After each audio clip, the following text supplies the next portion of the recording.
আসসালামু আলাইকুম এভরিওয়ান, কি অবস্থা তোমাদের? কেমন আছো তোমরা? কি হয়েছিল 8 বছর আগে গল্পের নেক্সট পার্ট নিয়ে এসে পড়ছি। তো যারা চ্যানেলে নতুন আছেন তারা চ্যানেলটি এখনই সাবস্ক্রাইব করে বেল আইকনটি প্রেস করে দিবেন। সবাই ভিডিওতে লাইক, কমেন্ট এন্ড শেয়ার করে দিবেন। তো চলুন আর দেরি না করে এখনই শুরু করে দেওয়া যাক আমাদের আজকের ভিডিও। আমার মাথা যেন বন বন করে ঘুরছে। নীলার বাবা এটা কি বললো? আমি কি নীলাকে ভুলে থাকতে পারবো? এখন আমি যদি নীলাকে এই কথাগুলো বলি তখন সে আরো কষ্ট পাবে। নিজের বুকের ভিতর এত কষ্ট চাপা আছে এমনিতেই, তারপর আবার এসব ভাবছি আর নিজেকে ধিক্কার জানাচ্ছি। তখন নীলা বলল, তুমি এসব সহ্য করতে পারছো কিভাবে? আমি মনে মনে বললাম, নীলা আমার মনের কথা কেমনে বুঝতে পারলো? আমি বললাম, আবার কি সহ্য করছি আমি? নীলা বলল, তুমি কি ভাবছো আমি কোনো কিছুই জানি না? আমি কিছুই শুনি নাই, আমি সবকিছু শুনছি। বাবা যখন তোমাকে এসব কথা বলছিল তখন আমি দরজার পাশে দাঁড়িয়েছিলাম আর কান পেতে তোমাদের সব কথাই শুনছি। আমি বললাম, আরে এটা কিছুই না, উনি তো আমাকে এসব কথা বলতেই পারে, আর বললেই কি আমি তোমাকে ভুলে যাব নাকি? সেটা কখনো হবে না। নীলা বলল, সেটা আমি কখনো হতে দেব না, কারণ আমার তোমাকেই লাগবে। আমি বললাম, আমারও শুধু তোমাকে লাগবে। তারপর নীলা আর আমি সেখান থেকে উঠে পড়লাম। জানি না বাসায় গেলে কি হবে। ওর বাবা তো না করে দিয়েছে, এখন কি করি কিছুই মাথায় আসছে না। আজকে বিয়ে হওয়ার কথা, কিন্তু সেটার হলো কই, কিভাবে কি হয়ে গেল তা ভাবছি। এদিকে নীলার বাবা বাসায় আসলো আর নীলার মাকে বলল, তোমার মেয়ে কই? আজকে ওর বিয়ে।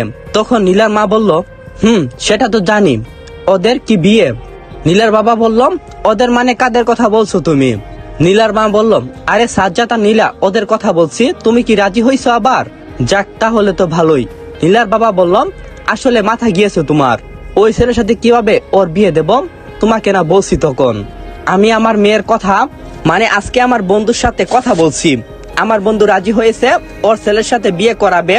তখন নীলার মা বলল, কিন্তু তুমি তো মেয়েকে কিছুই বলোনি আর আমাকেও এসব কথা বলোনি। নীলা কি তোমার বন্ধুর ছেলেকে বিয়ে করবে? ও তো সাজ্জাদকে অন্ধের মতো ভালোবাসে। নীলার বাবা বলল, কেন করবে না? আর ভালোবাসলে কি হয়েছে? ওই ছেলে একটা ইতিম। আমার বন্ধুর ছেলে অনেক ভালো, দেশের বাইরে নিচের একটা কোম্পানি আছে, বাড়িঘর সবকিছুই আছে, তাও দেশের বাহিরে। একবার যদি বিয়ে হয় তাহলে আমার মেয়ে অনেক সুখে থাকবে। তাছাড়া আমাকে বলছে বিয়ে হলে নীলাকে নিয়ে দেশের বাইরে চলে যাবে। নীলার মা বলল, আমি কিছুই জানি না, তোমার মেয়ে তুমিই জানো। তোমার মেয়েকে আমি বলছি, কিন্তু তোমার মেয়ে বলছে তোমার সাথে কথা বলবে, সেটাও তোমরা দুইজনেই বুঝে নিও। এদিকে নীলা বলে উঠে, সাজ্জাদ আমি আর হাঁটতে পারবো না, আমাকে একটু কুলে নাও। নীলার কথা শুনে ভাবনার জগৎ থেকে হুঁশ ফিরলো আমার। তখন আমি বললাম, নিচ্ছি, এদিকে আসো। তারপর আমি নীলাকে কুলে নিলাম। নীলা তো মহা খুশি, সে আমার বুকে ভিতর যেন ঢুকে যায় এমন অবস্থা। তখন নীলা বলে, চলো একটা রিক্সা ডাকো, বাসায় যেতে হবে, আমাদের বিয়ের তো দেরি হয়ে যাবে। তখন আমি বললাম, ঠিক আছে চলো, আর আমার একটা কাজ আছে। নীলা বলল, তোমার আবার কি কাজ? আমি বললাম, আরে তুমি এখানে দাঁড়াও, ওই যে রাস্তার ওপাশে ফুচকার দোকান আছে, আমি ফুচকা নিয়ে আসি, যেতে যেতে দুইজনে খেয়ে যাব। নীলা বলল, তুমি ফুচকার কথা বলছো? বা আমার সাজ্জাদ তো দেখি অনেক চেঞ্জ হয়ে গেছে। শুনো না, আমি সহ তোমার সাথে যাই। আমি বললাম, তার দরকার নেই, তোমার পায়ে এমনিতেই ব্যথা, 2 মিনিট লাগবে, আমি যাব আর আসবো। এই বলে নীলাকে কুল থেকে রেখে আমি সেখান থেকে এক দূরে ওই পাশে যাচ্ছি আর ভাবছি বাসায় গেলে কি হবে। এসব ভাবতে ভাবতে দোকানের দিকে যাই। অন্যদিকে নীলার বাবা বাসায় বসে আছে। নীলা আসলে সাজ্জাদকে চলে যেতে বলে, তার বন্ধুর ছেলের সাথে নীলার বিয়েটা দেবে। কিছু সময় পর বরপক্ষ আসে, কিন্তু নীলা বাসায় নেই। তখন নীলার বাবা বলে, সবাই বসুন, আমি নাস্তার ব্যবস্থা করছি। বরপক্ষ থেকে বেশি মানুষ আসেনি, তারপর বড় করে অনুষ্ঠান করবে। এদিকে নীলই কিছুই বুঝে উঠতে পারছে না কি হচ্ছে। তখন নীলই জান্নাতকে ডাকে আর বলে, কে উনারা আর এখানে কি করছে? তখন জান্নাত বলল, আমি যা শুনলাম তা শুনলে তুমি অবাক হয়ে যাবে। নীলই বলল, মানে? আমি তো কিছুই বুঝে উঠতে পারছি না। জান্নাত বলল, আসলে ওই ছেলেটাকে দেখছো, তার সাথে নাকি আঙ্কেল নীলার বিয়ে ঠিক করছে। নীলই বলল, মানে? তুমি এসব কি আবল তাবল কথা বলছো? তোমার মাথা কি ঠিক আছে? আজকে তো নীলা আর সাজ্জাদের বিয়ে, তাহলে এই ছেলেটা কোথা থেকে আসলো? জান্নাত বলল, আমি কেন মিথ্যা কথা বলবো? আমি কালকে রাতে যখন ওয়াশরুমে যাচ্ছিলাম তখন শুনলাম আঙ্কেল এসব কথা বলছিল আন্টিকে। তখন আমি দরজার আড়াল থেকে সবকিছুই শুনলাম। নীলই বলল, এসব কি সাজ্জাদ জানে? তখন জান্নাত বলল, তা সঠিক, আমি জানি না, তুমি বরং সাজ্জাদকে একটা কল দাও। জান্নাতের কথা অনুসারে নিলয় আমাকে কল দেই। আমি তখন ফুসকা হাতে রাস্তা পার হচ্ছিলাম। কে ফোন দিয়েছে তা দেখার জন্য ফোনটা পকেট থেকে বের করতে যাব, ঠিক তখন একটা গাড়ি এসে আমাকে ধাক্কা মারে। তখন নীলা আমার কাছে দৌড়ে আসে। গাড়িটা কেমন জানি চেনা চেনা লাগছিল। আমার মাথা ঘুরছে, তাকিয়ে দেখার চেষ্টা করছি, কিন্তু মাথা উঠাতে পারছি না। মাথায় হাত দিয়ে দেখি অনেকটাই ফেটে গেছে। আমার চোখ দুটো যেন বুজে আসছে, সব যেন অন্ধকার হয়ে এলো। নীলা তখন সাজ্জাদের কাছে দৌড়ে আস্তে আস্তে বলল, এই সাজ্জাদ, উঠো। সাজ্জাদ চোখ খুলম, তোমার কিছুই হবে না, দেখো তোমার নীলা তোমার কাছে দাঁড়িয়ে আছে, আমি তোমার কোনো কিছুই হতে দেব না। কে কোথায় আছো, আমাকে সাহায্য করো। এই সাজ্জাদ, উঠো না। নীলা তখন হাউমাউ করে কান্না করতে লাগলো, কিন্তু কেউ আসছে না তাকে সাহায্য করতে। তখন রাস্তা দিয়ে যাচ্ছিল সাইমন আহমেদ সামি। সে দেখে একটা মেয়ে একটা ছেলে রাস্তায় বসে আছে। মেয়েটা ছেলেটাকে জড়িয়ে ধরে কান্না করছে। কি হয়েছে সেটা দেখার জন্য সে চেষ্টা করছে, কিন্তু অবাক করা বিষয় হচ্ছে কেউ তাদেরকে সাহায্য করার জন্য এগিয়ে আসছে না। মনে মনে বলতে লাগলো, হায়রে বাঙালি নাগরিক, তোমরা কেমন জাতি। সে আর দেরি না করে গাড়িটা ব্রেক করে তাদের সামনে যায়। তখন নীলা বলল, প্লিজ আপনি আমাকে সাহায্য করেন। তখন সাইমন বলল, আপনি সরেন, আমি দেখছি। সাইমন তখন দেখলো ছেলেটার অবস্থা বেশি ভালো না। তখন সাইমন বলল, তাকে যত সম্ভব ডাক্তারের কাছে নিয়ে যেতে হবে। তখন সাজ্জাদকে কুলে করে গাড়িতে উঠাই। সে নিজেও ড্রাইভিং সিটে বসে পড়ে। নীলা তখনও কান্না করছে। সাইমন নীলাকে থামতে বলে, কিন্তু নীলা আরো জোরে কান্না করছে, কারণ তার জানটা চেয়ে আর ভালো নেই। আল্লাহ তার সাথে কেন এমনটা করলো। সাইমন গাড়ি চালাতে লাগলো হাসপাতালের উদ্দেশ্যে। তখনই সাজ্জাদের ফোনটা বেজে ওঠে। নীলা দেখে নিলয় কল করছে। নীলা তখন হাউমাউ করে কান্না করে বলতে লাগলো, নিলয় ভাইয়া, সাজ্জাদ কেন কথা বলছে না। তখন নিলয় বলল, কি হয়েছে সাজ্জাদের? নীলা, তুমি এসব কেন বলছো? আর সাজ্জাদ কোথায়? তুমি ওর কাছে ফোনটা দাও। নীলা শুধু কান্না করছে, কিন্তু উত্তরে কোনো কিছুই বলতে পারছে না। তখন সাইমন নীলার কাছ থেকে ফোনটা নিয়ে বলতে লাগলো, উনি এখন কথা বলার অবস্থায় নেই, আমরা এখন হসপিটালের দিকে যাচ্ছি। সাইমন ঠিকানাটা দিয়ে দিলাম, আপনি এখানে চলে আসেন, আমরা কিছুক্ষণের মধ্যেই হাসপাতালে ঢুকব। তখন নিলয় বলল, আপনি কে কথা বলছেন? আর সাজ্জাদ কোথায়? তখন সাইমন বলল, আপনি আমাকে চিনবেন না। আর সাজ্জাদ কিনা জানি না, কিন্তু একটা ছেলে খুব খারাপ অবস্থায় রাস্তায় পড়েছিল, আর এখন বর্তমানে আমার গাড়িতে আছে। আপনাকে আমি যেখানে আসার কথা বলছি আপনি সেখানে চলে আসেন, আমরা এইমাত্র হাসপাতালে ঢুকব। কথাগুলো শুনে নিলয় থমকে যায়, মেঝেতে পড়ে যাওয়ার মতো অবস্থা। তখন জান্নাত বলল, কি হয়েছে, তুমি এমন করছো কেন? তখন নিলয় আমতা আমতা করে বলে, সাজ্জাদ হাসপাতালে। তখন নিলয় আর জান্নাত ঠিক করলাম তারা হাসপাতালে যাবে। তখন জান্নাত আর নিলয় বাসাবর্তী বরযাত্রীর সামনে। যখন বাসা থেকে বের হতে যাবে তখন নীলার মা বলল, কোথায় যাচ্ছ তোমরা? জান্নাত বলল, সাজ্জাদ ভাই এখন হাসপাতালে। নীলার মা বলল, কি হয়েছে সাজ্জাদের? তখন জান্নাত সবকিছু খুলে বলে, কিন্তু নিলয় লক্ষ্য করে দেখলো যে নীলের বাবার মুখে হাসির রেখা। নীলের তখন বুঝার আর বাকি রইল না, মনে মনে বলতে লাগলো, তার মানে নীলার বাবা সাজ্জাদের এমন অবস্থার জন্য দায়ী। যে মানুষ কতটা নিচে নামতে পারে টাকার জন্য।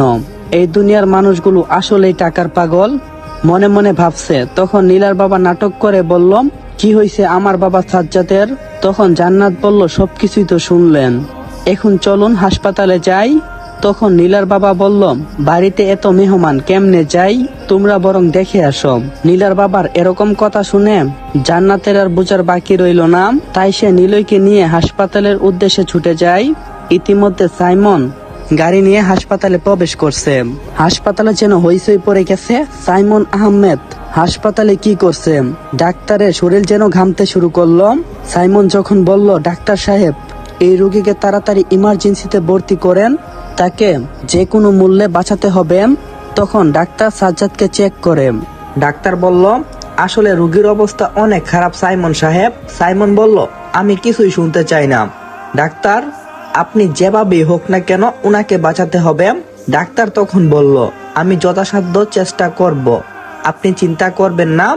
এটা বলে ডাক্তার নার্সকে ডেকে বলল, তাড়াতাড়ি রুগীকে ইমার্জেন্সিতে নেওয়ার ব্যবস্থা করেন। ডাক্তারের কথা মতো নার্স সাজ্জাদকে ইমার্জেন্সিতে নিয়ে গেলাম। আর এরই মধ্যে নিলয় আর জান্নাত হাসপাতালে চলে আসে। এসে দেখে নীলা বেঞ্চে বসে কান্না করতেছে।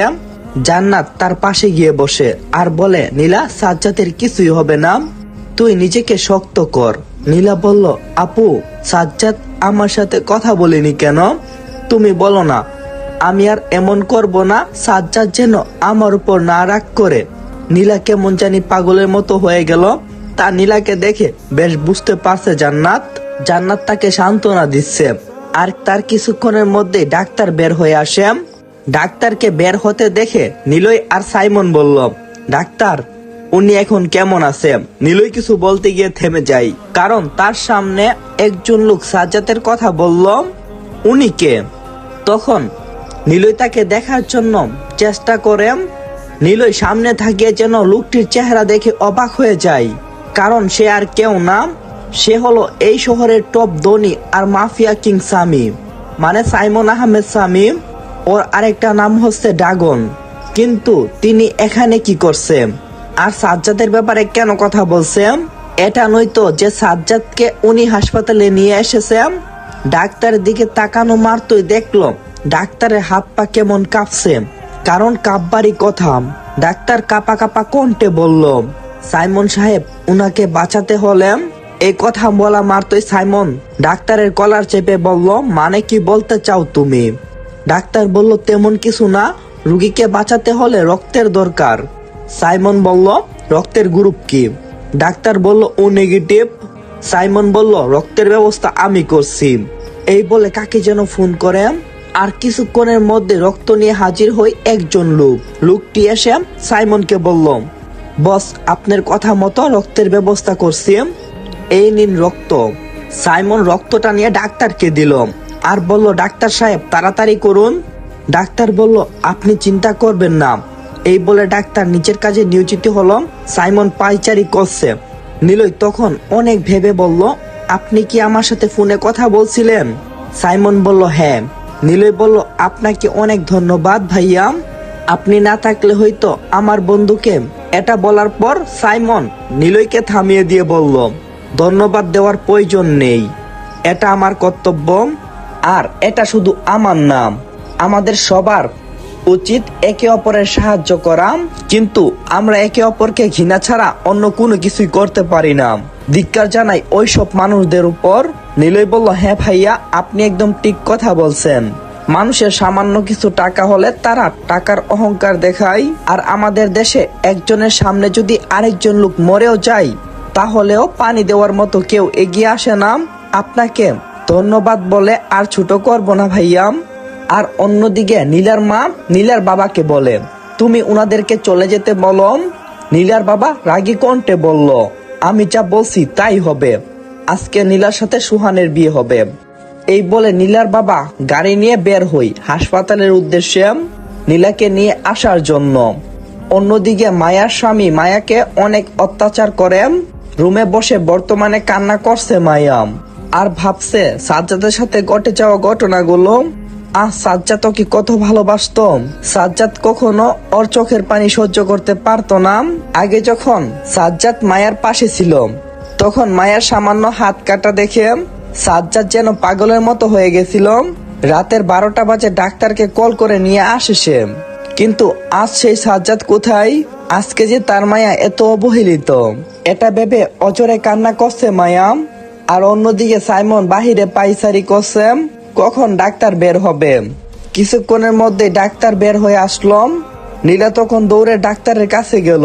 নীলা হাউমাউ করে কান্না করছে আর ডাক্তারকে বলছে, ডাক্তার সাহেব, আমার সাজ্জাদ কেমন আছে? ও কোথায়? আমি ওর সাথে দেখা করতে চাই। তখন ডাক্তার বলল, সাইমন সাহেব, একটা কথা বলার ছিল। সাইমন বলল, বলুন। ডাক্তার বলল, এখানে না, আপনি আমার সাথে আমার কেবিনে আসেন, আর আপনারা কেউ এখন রুগীর সাথে দেখা করতে যাবেন না। এই বলে ডাক্তার সাইমনকে নিয়ে তার কেবিনে চলে গেল। কেবিনে যাওয়ার পর সাইমন ডাক্তারকে জিজ্ঞাসা করল, ডাক্তার সাহেব বলুন, সাজ্জাদ কেমন আছে? তখন ডাক্তার বলল, আসলে দুশ্চিন্তা করার কোনো কারণ নেই, সাজ্জাদ মোটামুটি ভালো আছে, আর ওর তেমন কোনো সমস্যা হয়নি। ওর মাথার মধ্যে আঘাত লাগার কারণে ও অজ্ঞান হয়ে যায়, কিন্তু বলা যাচ্ছে না কখন হুঁশ ফিরবে। আমাদের যথাসাধ্য চেষ্টা করছি, বাকিটা আল্লাহ তাআলার উপর। সাইমন বলল, না ডাক্তার সাহেব, যে কোনো মূল্যে ওকে বাঁচাতে হবে। তখন ডাক্তার সাহেব বলল, আপনি ওকে বাঁচানোর জন্য এত চেষ্টা করছেন কেন? উনি আপনার কি হই? সাইমন তখন বলল, ও আর কেউ না, ও হলো আমারই আপন ভাই। ছোটবেলায় যখন আসসালামু আলাইকুম এভরিওয়ান, পার্টটা কেমন লাগছে এটা কমেন্ট করে জানাবেন। আর যারা চ্যানেলে নতুন আছেন তারা চ্যানেলটি এখনই সাবস্ক্রাইব করে বেল আইকনটি প্রেস করে দিবেন। আর সবাই ভিডিওতে লাইক কমেন্ট অ্যান্ড শেয়ার করে দিবেন। যত বেশি লাইক কমেন্ট হবে তত বেশি আমাদের গল্প দেওয়ার আগ্রহ আরও বাড়বে। তো সবাই দেরি না করে এখনই সবাই লাইক কমেন্ট করে দিবেন। নেক্সট পার্ট কি চান? যদি চান তাহলে ওইটা কমেন্ট করে জানাইতে পারেন। আর আমাদের ডিসক্রিপশন বক্সে আমাদের টেলিগ্রাম চ্যানেলের লিঙ্ক দেওয়া আছে। টেলিগ্রাম চ্যানেলে আপনাদের জন্য, আপনাদের সাথে কথা বলার জন্য, আপনাদের সাথে আড্ডা হবে। তো সবাই টেলিগ্রাম চ্যানেলগুলো সাবস্ক্রাইব করে ওইখানে জয়েন হয়ে যান। তো নেক্সট পার্ট নিয়ে খুব তাড়াতাড়ি দেখা হচ্ছে। ততক্ষণ পর্যন্ত সবাই ভালো থাকবেন, সুস্থ থাকবেন। খোদা হাফেজ।